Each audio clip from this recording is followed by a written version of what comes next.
Shabbat Shalom once again, everyone, and Moadim Simcha. We're here together on the third day of Pesach. This is the holiday that celebrates how we went me'avdut lecherut, from slavery to freedom, as we read in the Haggadah on Seder night from Deuteronomy 26, V'yotzienu Adonai miMitzrayim b'yad chazaka u'bizro netuyah. And God freed us from Egypt with a mighty hand and an outstretched arm. But the Magid section of the Haggadah also says, "B'chol dor v'dor chayavim anachnu lirot et atzmenu כאילו יצאנו ממצרים." In every generation, we are obligated to see ourselves as though we personally had went out of Egypt. Essentially, there are two elements to this. We must see ourselves as having been enslaved and also as having been freed. When evaluating these criteria for ourselves, we can choose to either look at it today as an individual thing or as a people. Certainly, examining this question for ourselves as individuals is a wonderful exercise that all should be encouraged to do. But this morning, I want to look at it from the perspective of the Jewish people in 2023. What does slavery look like for the Jewish people today? The source of our people's slavery today is essentially the same primary source as we've had for generations, and that, of course, is anti-Semitism. Anti-Semitism has certainly changed over the years in terms of how it spreads, how it's delivered, and how it is seen. But there are some prejudices that can't ever seem to die. In the end, a lot is still the same in that regard. Ironically, many anti-Semites are under the impression that we are Pharaoh, that we are the ones running the world, and that they are the slaves. But I'm not going to waste my time today unpacking those terribly false misconceptions. According to the ADL, there were 3,697 recorded anti-Semitic incidents in the U.S. in the past calendar year, making it the most recorded ever in a calendar year since they started keeping track in 1979. It's up 36% from the year before. Anti-Semitic harassment in the last year is up 29%. Anti-Semitic assault, 26%. Anti-Semitic vandalism, which you could argue is anti-Semitism by those who don't have the courage to even show their faces, was up 51%. If these percentages sound like a low increase to you, consider that this is the third time in the past 5 years the anti-Semitic incidents have been at an all-time high. They just keep setting new records. And yet, only 47% of the general population in our country, when surveyed, said that they perceived anti-Semitism to be on the rise, compared to 80% of respondents who said yes if they were Jewish. The most high-profile anti-Semitic incidents happened to be at synagogues. In the first 2 months of this year, 2023 alone, there were 12 targeted U.S. synagogues of anti-Semitic incidents, up 71% from that small time period of 2 months in the year before. They transcended the boundaries of all denominations.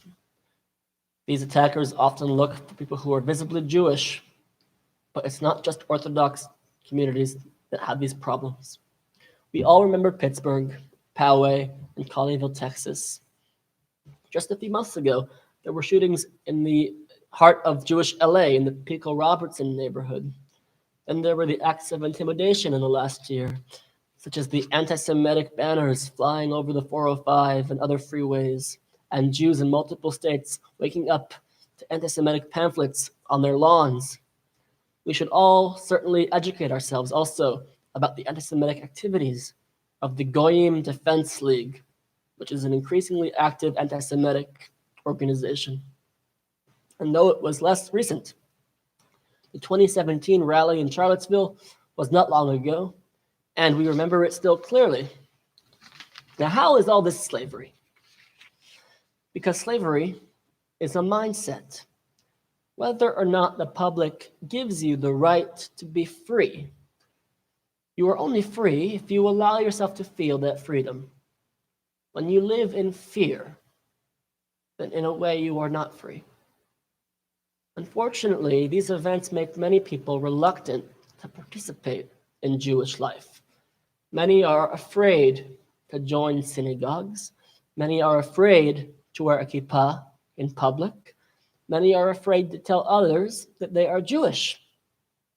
According to a survey by the American Jewish Action Committee between 2020 and 2021, 40% of American Jews altered their behavior at least once that year out of fear to a reaction that might spark anti-Semitism.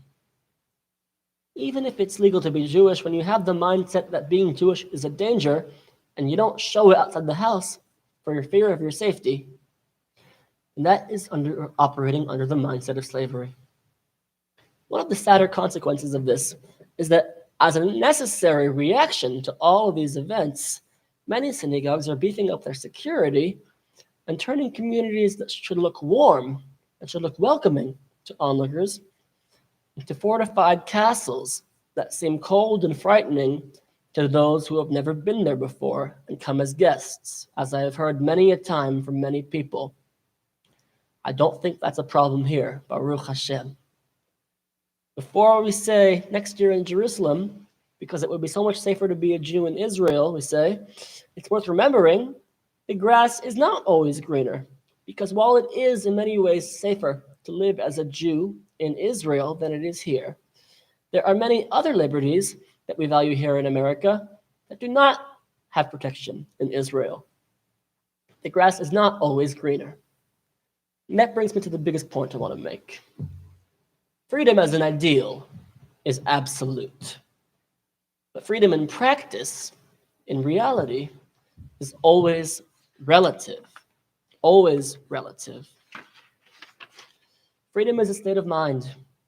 It's important to recognize that it's a state of mind. But the funny and wonderful thing about our minds is that for everything that gives us reason to fear, we can train our minds to think about it differently. No, things aren't great right now. I want to ask you, though, how often have things truly been great for the Jews? Certainly, it's been plenty of times throughout history there have been good times. But oddly enough, we don't spend nearly enough time talking about those times, do we now? If a Jew who was having second thoughts about joining a synagogue due to fear for their safety could travel back in time to the 1940s to discuss their fears with a Jew who was living against their will in Auschwitz, that Jew in Auschwitz would probably say, certainly anti-Semitism is something to be feared. But don't let your fear of anti-Semitism blind you from the realization of just how free you actually are. He would say, when you go to synagogue, you worry about what is possible, though unlikely to happen, instead of what is likely to happen. And at least you have a synagogue to go to. And not only that, but you have security cameras, and at many synagogues, armed guards even, willing to protect you. You also have the police and the government who are going to be willing to defend you. And if people do strike out at you, it is they who get persecuted, not us. You are free to choose your own career, your own property. If you have the money, you're free to purchase it. You are free to take office, run for election. Though the protections are far from perfect in your day, being a Jew is still protected by law where you are. That Jew in Auschwitz would say, for us, we had none of those freedoms. It's certainly not an easy time to be a Jew, but there are many people, many groups of people in our country who have it worse. There are liberties that are currently under attack in our country. People in this country are being robbed of their freedom due to things like voter suppression, racially based police brutality, lack of access to necessary food, water, and health care, and government prohibitions against expressing your identity in public, and more. As God heard our cries in Egypt and reached out to us with that outstretched arm, so too should we hear the cries of those affected by these injustices and reach out to help them. But while our government can debate for years and years on all sides regarding what to do about these situations, one thing that never seems to pick up legitimate steam in the government, no matter who is in charge, is they never get very far in terms of trying to remove protections for the Jews. As soon as someone suggests that, it is shot down right away. We are so free. No, we're not free from oppression, but we are allowed to be ourselves. Not everyone in this country can say that. That is a huge thing. Freedom is a state of mind. To the person in shackles, the person who has freedom but is too afraid to exercise that freedom is letting their freedom go to waste. What good is it to be a Jew if you can't let it show? If so, then you've allowed yourself to become 100% enslaved instead of 50%, 30%, 20% enslaved. Freedom is not the absence of fear. It's the ability to chart your own course and live with the consequences. To me, this lesson is exemplified by Nachshon ben Aminadav. Even after the 10 plagues, the Jews were not willing to risk walking into the Sea of Reeds. For many, seeing is believing, and since the sea hadn't parted yet, nobody jumped in, nobody walked in. The sea only parted when Nachshon ben Aminadav jumped in and the waters reached up to his neck.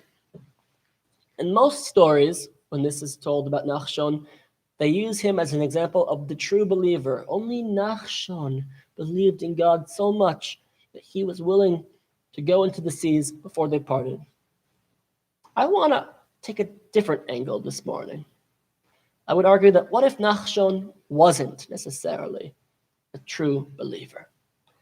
What if instead he was just that person who said essentially, whether the sea parts or not, I will take a chance, because I would rather die a free human being going out on my terms than allow them to bring me back to a place where my rights are trampled. Nachshon chose to exercise his freedom despite his fear and was rewarded for it when the sea parted. Freedom is never perfect. It's doing what Nachshon did. It's not living without fear. Certainly there is fear. It's living in spite of fear. Instead of asking what might happen if I express my Judaism outside the house, what bad things might happen, we should be asking instead, what good will I definitely miss out on if I don't express it? However trampled we are, we must recognize what we have. Let those freedoms not be in vain. Not only should we exercise them, but we should use them to help others who don't have those freedoms. For all of humanity, I say, next year in Jerusalem. Shabbat Shalom. Mo'adim L'simcha.